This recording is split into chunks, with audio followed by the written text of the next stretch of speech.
Welcome back to A Little Faith. I'm sitting here with Mary Stiles, and I'm very excited to have this conversation. We're going to hopefully dive into some of what Mary does for a living, a little bit about her past and her life and where faith has taken her. So I'm excited where this conversation is going to go, but I'm just going to ask Mary to introduce herself, and for anybody who doesn't know you,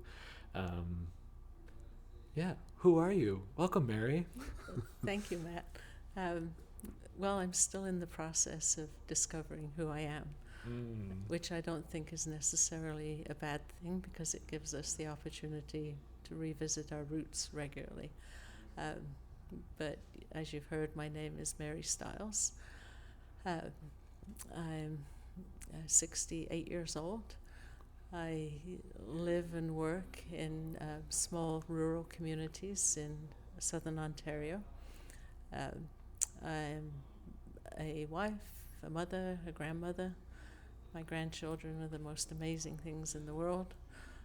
Not your children, just the grandchildren. My children too. But the grandchildren are the best. And I work as a mental health therapist, which that role I kind of came to later on in life. But it's been tremendously eye-opening and fulfilling for me, and tremendous privilege to work in that area. I'm part of a small Christadelphian ecclesia, but it's a vibrant, slightly unconventional group. But I love my brothers and sisters dearly and find tremendous support from them. So it's been my privilege to sit down with Matt and have this conversation about a little faith. Welcome. So we have this podcast called A Little Faith, and so far we've sat down and brainstormed what it could be, but the truth of the matter is we don't really know. Right. We just know that faith is the centerpiece, the center of gravity, the what we want the conversations to orbit. And we're looking for people inside of our community, outside of our community, to talk about faith in their own lives, how they see faith working, how faith has animated part of their life. So I'm hoping that this conversation will, I'm definitely going to be a part of the journey and the meaning making process, and I might share a story or two, but really you're in the hot seat. Okay. we want to hear about your journey of faith and where you where you have found faith in your life recently, or maybe you might be reaching back in your life and saying, you know what, that moment, that was where I had a little faith. Mm-hmm. That is where faith was alive. So I'm not sure where you want this conversation to go, but maybe to ask you like how you would define faith today, or how you would see faith in your life today. So I think I see faith as a much more practical entity, possibly than I did before. Kind of looking back years, faith was very much about kind of correctness of belief, right? So that being part of a community that held correct beliefs was really important to me. And it was important to me that those beliefs could be defended, by any onslaught of science or, reason or, kind of other faiths. That it was very important that at my core was this kind of kernel of truthfulness, right, in what I believed. So, but that was as a young person, and I think I saw everything as very black and white at that point. And I made the decision that I wanted to be part of the Christadelphian community, and and I always, was interested in learning. I wanted to learn more. I wanted to, read all of the Bible. I wanted to understand different perspectives. So I grew up in England, and then my parents emigrated to Australia. So it gave me the opportunity to see a very different perspective to what I'd grown up with in England when I went to Australia. And there was a different emphasis in the Christadelphian community in the two countries, which I really felt as if I benefited from. And I remember at one point I was living in Adelaide, and there was a lot of ecclesias close by, so I went to 4 Bible classes during the week. Wow.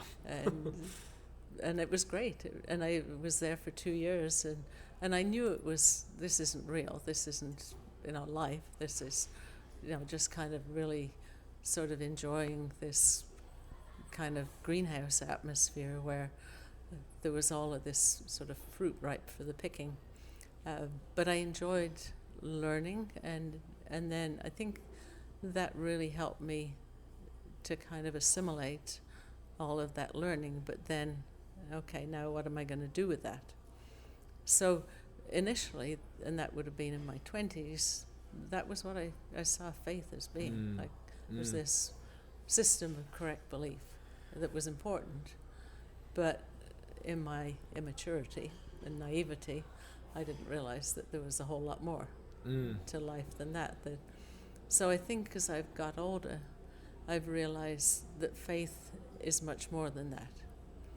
It's like the definition, I think when your dad was speaking, and he said this was Norm Zoma's definition of love.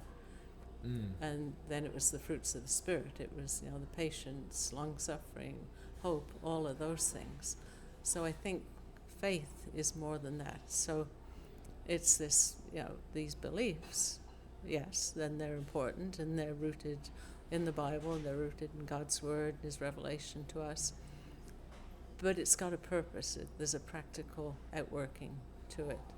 So faith is works. Faith is, God's Word in our heart. Faith is courage, right? Which I don't think back then I realized how much being courageous was a part of faith. And when you look at Bible passages like those first few chapters of Joshua, and how God says to Joshua over and over again, be strong and courageous. Be strong and courageous. Be strong and courageous. So it leads you to believe that maybe that was something Joshua struggled with. So this is why God was saying this to him. But that's part of faith. Like we have to be courageous. And that was something that I think over time I've learned, and maybe learned in a little way how to practice, even though there's been times when I've been really, really scared. But being courageous doesn't mean not being scared, right? It means acting in the presence of fear. So those are things that I think over time I've been able, hopefully to some extent, to incorporate. And as far as where I am now, I think of faith in kind of stages. So we have these stages that we go through, almost like children growing up developmentally. So we start off as a child with like an external set of rules that kind of grounds us and keeps us in place. So what we're doing is living by somebody else's rules, really. And as we develop, then we internalize those rules into our own life, and we make them our own. And that's kind of that journey from law to grace, right? The law was the external set of rules. And then with grace comes this internalization of principles, which is far more difficult than just obeying the laws. But that was what we did as a child, and that was helpful to us. But now, here we are, and we're trying to work through these principles, and it's what Paul describes as the kind of being mature. and those who, by reason of use, have exercised their senses to discern good and evil. So kind of the journey of faith takes you through all of these different stages, and hopefully, you get to the point where you're able to have those principles internalized, and then now you say, okay, my life is a principle-driven life. It's not a rule-driven life, where I might have started. Now that I've internalized these principles, how do I put those into practice? So you mentioned that faith is courageous, is a courageous thing to have or to put into action. And another little phrase that you said was that there's faith. I can't remember exactly the wording, but you said something about like faith in the face of fear. Like, can you think of some times in your life where faith was embodied in that way, that it was kind of maybe courage walking, or you were kind of holding on to faith in the face of a lot of fear, or a lot that could go wrong, or a lot that was going wrong in your life, possibly? So I can think of several occasions, but the one where I kind of actually think back a bit on it and get a lot of strength from thinking how I did it. And I try to use that as sort of a model for moving forward. I had to go into what I perceived as a very hostile environment. So it was a group of people who I felt had no sympathy whatsoever with me. And I had to, go in there and, kind of do some routine things, but probably spend a couple of hours doing this, removing, some boxes. Kind of the context didn't matter so much as that it was just, in my perception, it was extremely hostile. And I worried about it a great deal. So I remember the night before thinking to myself, the best thing that I can do is just get up early in the morning and do it. Because that was sort of a scriptural model. Whenever anybody had anything difficult to do, they got up early in the morning and did it and got it over with. All the good things happened first thing in the morning. First thing in the morning, yeah. So, and the bad things. So this was something I needed to do. I knew it was going to be unpleasant. I knew it was going to be difficult. I anticipated all kinds of hostility from this group of people. And I thought the best thing I can do is get up in the morning and get it over with. And I don't think I slept very much the night before, but at the time, and I think it was like around September, and I was doing the Bible readings, and the Bible reading at that time was talking about Jehoshaphat. And there was a point, and I think it's around maybe 2nd Chronicles or 2nd Kings 23 or something like that. I'd have to look it up, where God says to Jehoshaphat, you don't need to do anything. Stand still and see the salvation of the Lord. Right? So he was going out to fight against someone, and but God was reassuring him through the prophet and saying, just stand still. You don't have to do anything.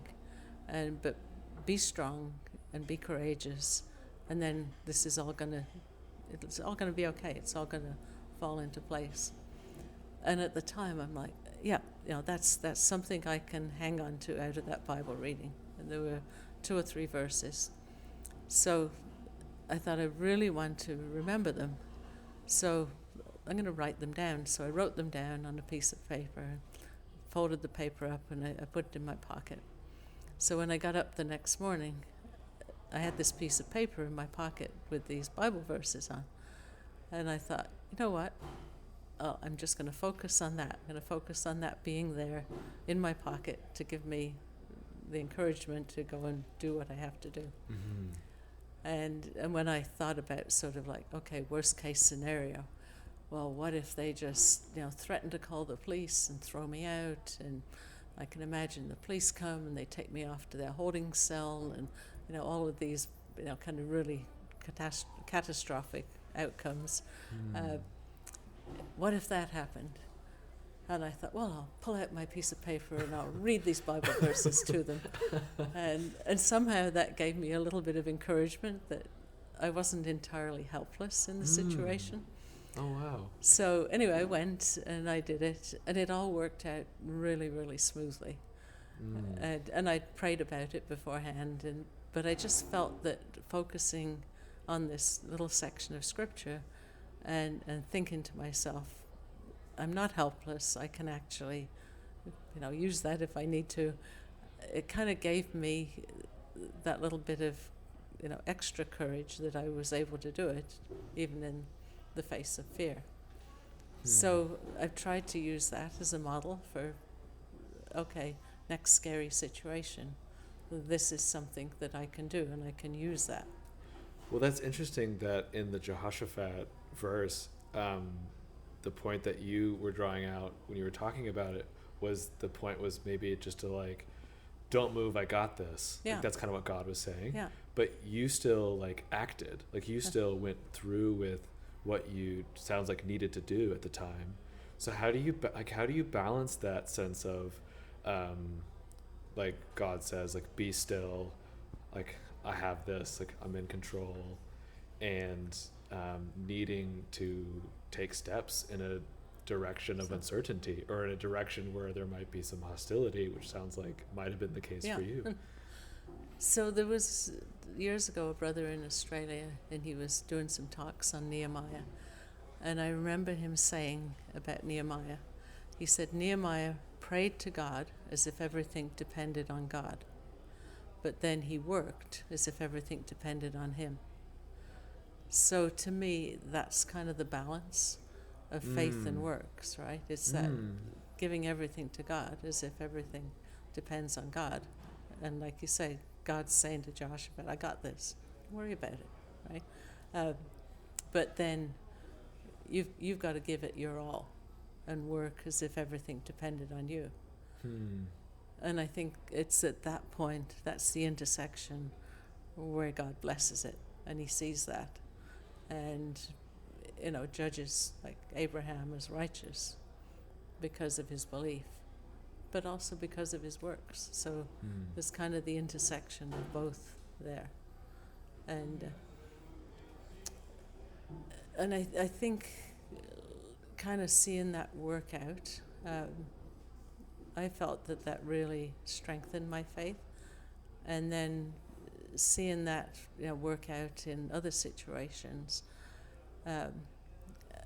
And I know Bob Lloyd had this expression, letting go and letting God, right?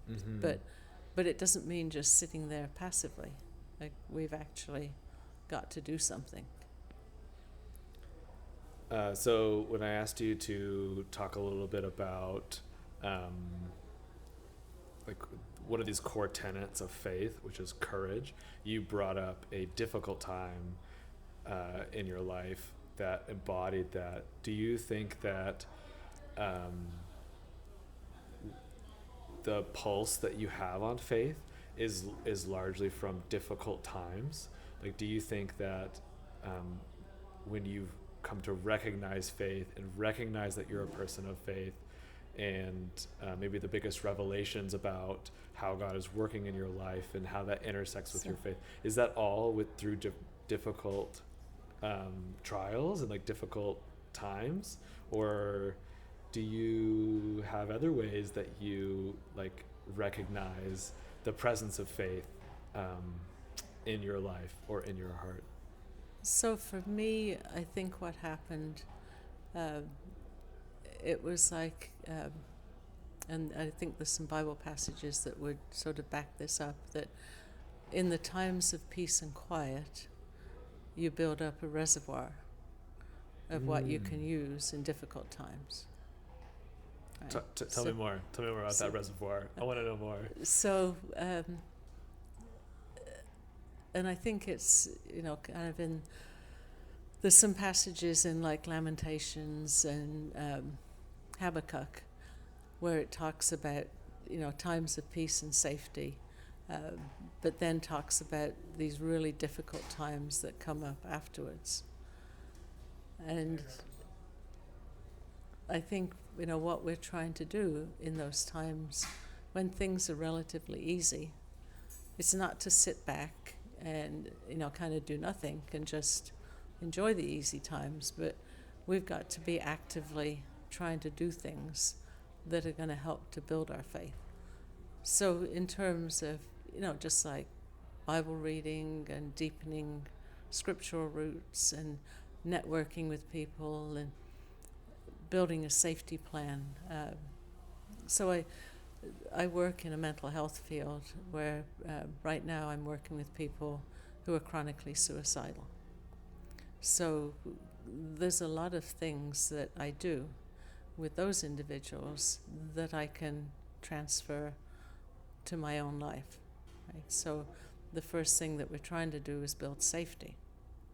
So we're trying to, got to have a safety plan in place. Right? So what are you going to do when things are at their worst? So on a scale of 0 to 10, if things are up here, how are you going to keep yourself safe if you don't feel safe? So obviously it's like, call 911 or go to the hospital. Sure. If you don't feel safe, you get somebody to take you there. But if things aren't quite that intense, what's the next level down? So who do I call? Who's my team? Who's my support system? And then, kind of all the way down. But once we've got safety, then we have to build in skills to deal with all of these things that are chronic and which, for the person, are a way of solving a problem that's too big for them. Right? So I think that's given me a helpful perspective too, because this is what we need to do for our faith. We need to have a safety plan. We need to have crisis intervention. We need to have a support system. And we need, in those safe times, to be building that and to be putting it in place. So to me, that's what we're doing when things are quiet and things are safe. And then, we get to the point where, like the prophet Habakkuk says, although the fig tree shall not blossom, neither be fruit be in the vine, the labor of the olive shall fail, and the field shall yield no meat. But he says, yet will I rejoice in the Lord. I'll joy in the God of my salvation. So it's that reservoir that we've built in times of peace that enable us when things are really difficult. Not necessarily to do well or to prosper, just to be able to survive and to get through without our faith being overwhelmed by adversity or by difficulty. So it might mean that we, in those difficult times, just have to hunker down and just hold on. Yeah, I'm just thinking about this use of safety in this faith conversation, as well as courage, because if you have courage, that usually implies like there's something that's not safe or something that's going awry, or something that's dangerous and threatening. But for you, there's like, on most days, maybe faith is this sense of safety, or gives you a sense of safety. It sounds like. Yeah, I think so. Yeah.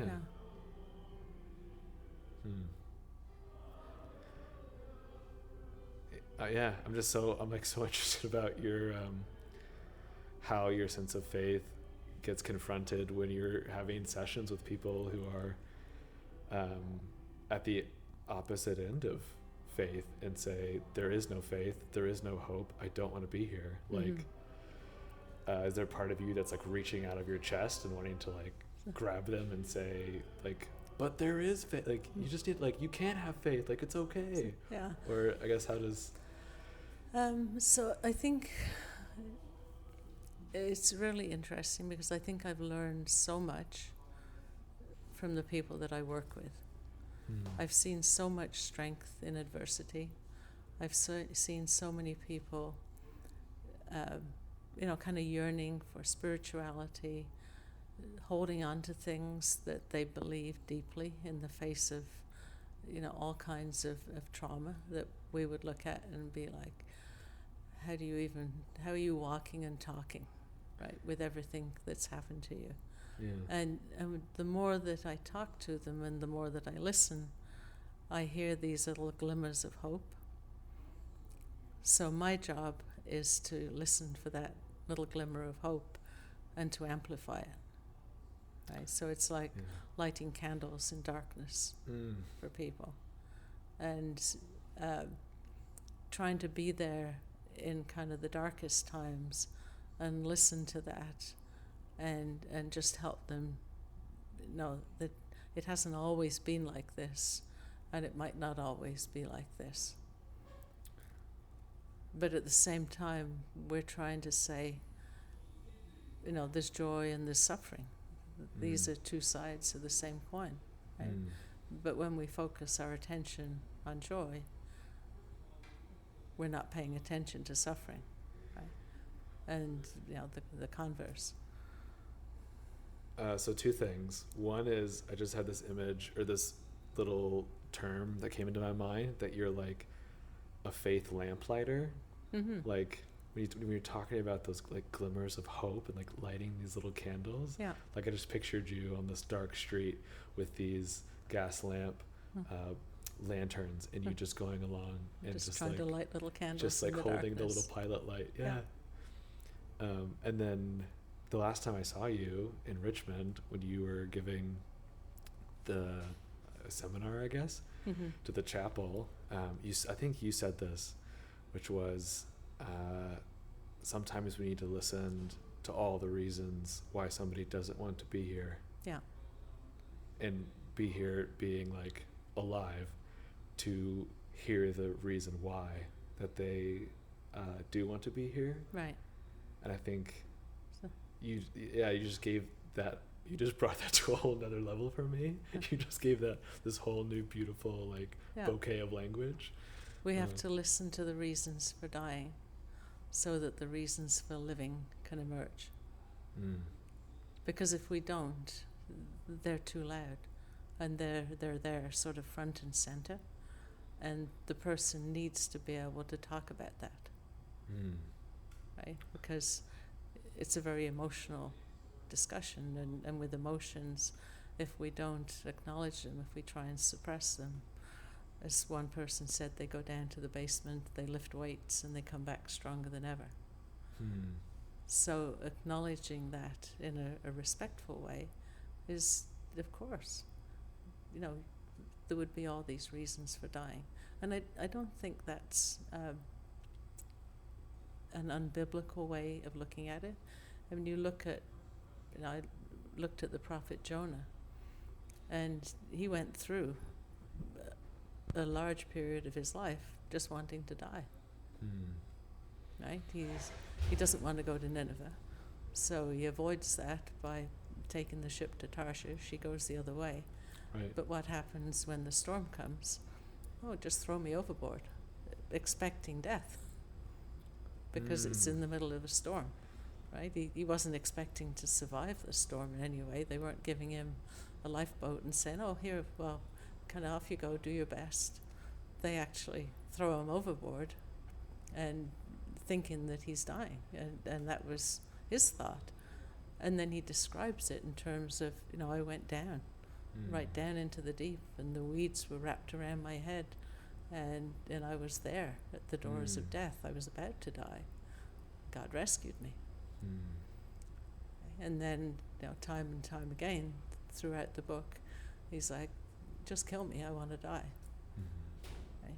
Thinking, so, and he was not a unfaithful man. He was faithful.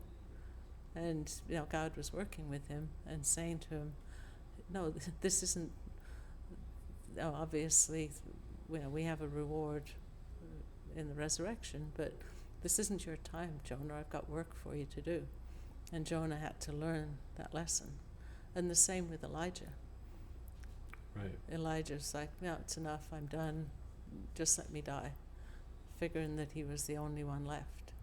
And God's saying to him, no, I've got thousands of people that are serving me.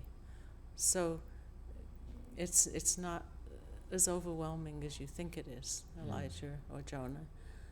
It's okay. Like you said, God's saying, I've got this one. Do you think that is partially our job as compassionate people, is to say, this isn't the end? I can't remember how you phrased it, but you said something like God was telling Jonah, like, I have work for you. There's still more. Yeah. Like, do you see that in your line of professional work as well as like with your family or other people? It might not be at the edge of the abyss, but it might be somebody who's still just dragging. Yeah. And do you see your role as being like an ambassador of that very divine message, which is like, we're not done here. There's work to do. Yeah.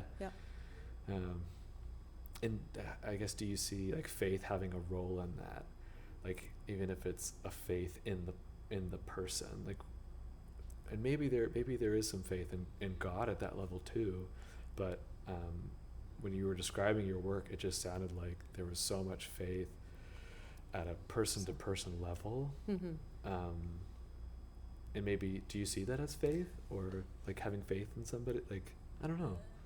I think because of what I do at work, I've had to, because it could easily get so discouraging, because you see so much suffering, you see people struggling, you see people not making progress, you see, people lose their lives, right, in the process, whether it's accidental or intentional.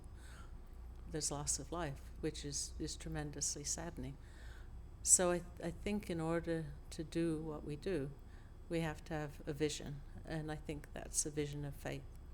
And I feel that God put me in this position at this time for a purpose, for me primarily, but for the people that I work with as well. And I feel strongly that we have to do something. We have to contribute. We can't just have a free ride in the world, right? We're here to make a difference. God said to Israel, I want you to be a light to the nations, right? And Paul says we're like lights, like a city set on a hill. Right? Yeah. So that's our job. But how we do that, it might be different for different people, right? So, the butcher can do the best job cutting meat or talking to his customers, and the doctor or the dentist or the physiotherapist, they're serving God in what they do, practically. My supervisor at work said to me, and she's a Christian, she said, we're very blessed to be able to minister to people in the way that we do and to get paid for it. And I've reminded her of that several times, because I said, for me, that's the framework that I see this in. So in that way, it helps me to see it as, this is God's work that we're doing. And I felt that it was something actually that came at a very difficult time in my life, when I was struggling with things that were going on in my family, and just trying to hold on and to put things into perspective, and it was a fearful time as well. So doing this has given me something far more than I ever realized that I would get, that got me through that time, but also is very rewarding. And there's a saying from one of, I think it's actually, this person was a Catholic nun, and she said, Christ has no hands and no feet on earth but ours. That ours are the eyes that he looks with compassion on the world, and ours are the hands that minister to others, and ours are the feet that walk to do good. But it's part of his body. So, we're part of his body in kind of the widest sense, but individually we're also part and that's how we can minister. And I think then that takes the responsibility, kind of off our shoulders so much as, my job is just to reflect the light that I have from the Lord. Right? I want to pass it on. I want to pass it on to other people. Yeah. I want to light those little candles in the Yeah. darkness. But in the end, the work isn't mine. It's His. Mm-hmm. So if what I'm doing, I can reflect that light in some way, that's all I can do. That's my job. That's done. Hmm. Right? And I can share that with other people. So I can't, in the work that I do, I can't, kind of overtly share my faith by saying, well, this is what I believe. I believe that there's one God. I believe that. I do say to them that I believe in God, and I do say that I believe in Jesus and that I read the Bible. But that is kind of as much as I can say about that. The rest of it has to be what I do. Mm-hmm. And so listening and talking and sharing and encouraging people to search for spirituality and to connect with their values and to do what's right. And it's constantly surprising to me how many people there are that are looking in different ways. Yeah. And that will bring their own little kernels of wisdom. And that's something that you can magnify and that you can build on and that you can help people to work out in their lives. I have 2 follow-up questions, which I think will round this out nicely. One is, has anybody been, or can you think of somebody who has been a little hope or faith lamplighter for you in your life? Like, have you ever been the person who somebody has needed to find or name or light that little light of faith or hope inside of you? I'm just curious. You might not have an answer, but So like the people that I draw strength from, or yeah. I mean, you work with people who you talk about finding that little wick to spark Yeah. and to light. And have you seen that happen within you from a faith perspective, like where faith was very gone and it was very dark, but it came back, or it came on? Like, has that happened for you? So I think I've got a whole network of supporters, and which primarily would be my husband and my family, and family not just in kind of the nuclear sense, but the young men that have married my daughters have brought all their own different perspectives, Yeah. and I draw strength from all of them. I draw strength from my grandchildren, from members of my ecclesia, right? So from my workplace, from kind of almost wherever I can get it from. So it feels like it's kind of the image of the lamps that had the little conduits of oil going to them, and then I'm able to draw from that. This week when I was listening to this person that was doing this training program, and he works in children's mental health, and he was talking about kind of infusing children with courage when or love or compassion or wisdom when they're going through very difficult situations. So he said what he does, he talks to young people, and he said, find somebody that's your mentor and say to them, I need a transfusion of compassion right now. Right? It sounds very procedural and medical. Right, yeah. But he said, then what they do, they take their hand, okay, and they hold this person's hand. And when you feel your hand getting warm, that means that compassion is going from one person to the other. And you take it on and you let it infuse your heart. And it's there as an inoculation for when you need it. And if things get a little tough and you need another inoculation or an infusion, you go back and you say, "Can I get another one?" And so it was, kind of a visual way of demonstrating, what we give to each other, and that we're not alone, that we need each other and we can use each other's support to enable us to stand up and to stand together.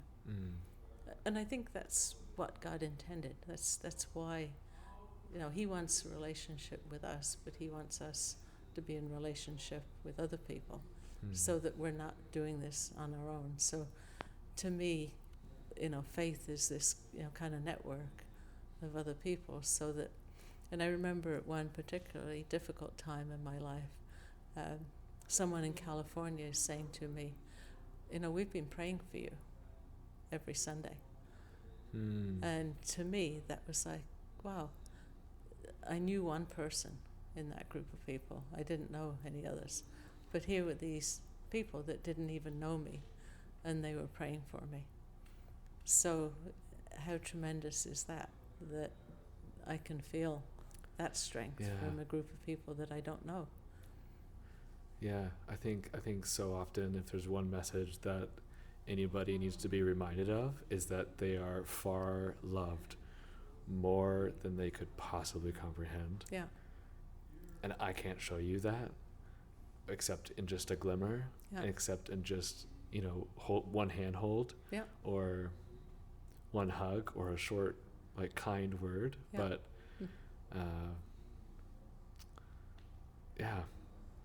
I was the question I was going to ask you was, how can people be little faith lamplighters? But I think you totally answered that question.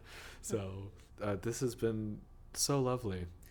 Thank you for asking me to be part of it. And if you want to have any more conversations, maybe we can have ongoing conversations about faith. Yes, please. Yes, always.